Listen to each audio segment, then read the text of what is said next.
Hi, I'm Noval Arya. I wanna tell you about Unit 10. It's sport.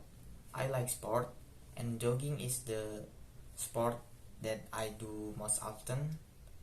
Jogging has many benefits for the body. I always do with my friends in the morning, and sometimes I also do it in the afternoon. I think jogging is the easiest sport to do. And next, about Unit 8, it's daily routines. Every day I always wake up at 6 a.m., exercise around the complex where I live. After that, I feed my pet fish. Then I have breakfast with my family. After breakfast, I take a shower and get ready to do online lectures.